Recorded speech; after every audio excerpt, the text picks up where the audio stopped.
سلام علیکم همجوران عزیز. میخوام با شما نشون دهم چقدر در دوشنبه من ماندارین پرورش میکنم برای اوله خودم، برای خودمون، برای یک هواس. هم ممکن است اینا در حجم پلانتاسیون کردن، لیکن برای من زمین در پول مبلغ در پول اجازه نمیدهد و من حاضر به شما ماندارین خونه خودم نشون میدم. من این ماندارین پخته شده است. ماندارین پخته شده. این ماندارین من ابخاز آوردم. ابخاز که ماندارین بسیار ماندارین خوبه. بسیار بینواد ماندارین اینه با مزه.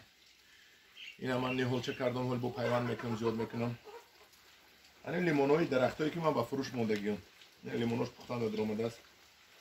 همین خیلی یک 10 سطل هسته. همه این لیمون بستگی های. همش لیمون بستگی های. همه اینا با فروش موندگیم. یا تا طرف شده آدمای بله چیکری شدن همین.